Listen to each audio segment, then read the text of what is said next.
by saying very good things about my various vows of denial.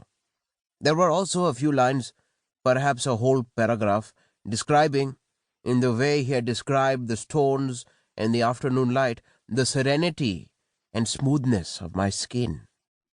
That was how I became famous. Not in India, where there is a lot of jealousy, but abroad.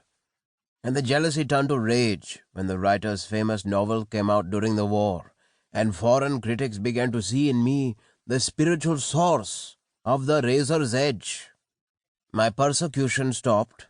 The writer, to the general surprise, an anti-imperialist, had, in his first Indian book, the Book of Travel Notes, written flatteringly of the Maharaja and his state and his officials, including the principal of the college.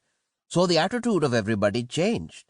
They pretended to see me as the writer had seen me, the man of high caste, high in the Maharaja's revenue service, from a line of people who had performed sacred rituals for the ruler, turning his back on a glittering career and living as a mendicant on the alms of the poorest of the poor.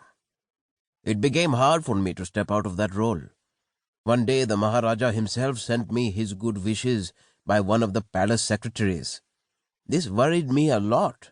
I had been hoping that after a time there might be other religious excitements in the city and I would be allowed to go away and work out my own way of life. But when during an important religious festival the Maharaja himself came barebacked in the hot afternoon sun as a kind of penitent, and with his own hand made me offerings of coconuts and cloth, which a liveried courtier, a scoundrel whom I knew only too well, had brought, I recognized that breaking out had become impossible, and I settled down to live the strange life that fate had bestowed on me. I began to attract visitors from abroad. They were principally friends of the famous writer. They came from England to find what the writer had found. They came with letters from the writer. Sometimes they came with letters from the Maharaja's high officials.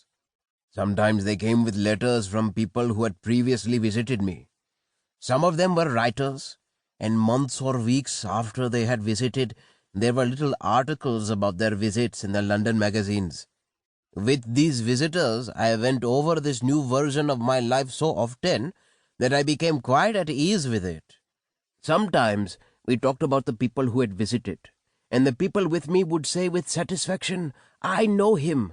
He's a very good friend," or words like that, so that for 5 months, from November to March, the time of our winter, or cold weather, as the English people said, to distinguish the Indian season from the English season, I felt I had become a social figure, someone at the periphery of a little foreign web of acquaintances and gossip.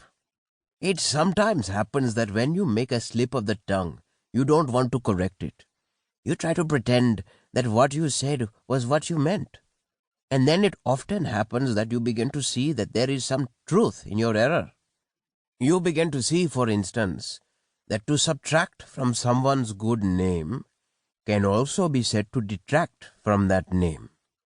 In some such way, contemplating the strange life that had been forced on me by that meeting with the great English writer, I began to see that it was a way of life that for some years I had been dreaming of, the wish to renounce, hide, run away from the mess I had made of my life.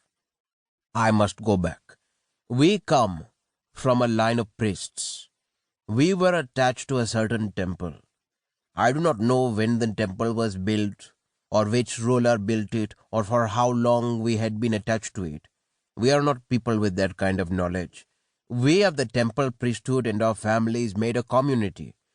At one time, I suppose, we would have been a very rich and prosperous community, served in various ways by the people whom we served. But when the Muslims conquered the land, we all became poor. The people we served could no longer support us. Things became worse when the British came. There was law, but the population increased. There were far too many of us in the temple community. This was what my grandfather told me. All the complicated rules of the community held, but there was actually very little to eat. People became thin and weak and fell ill.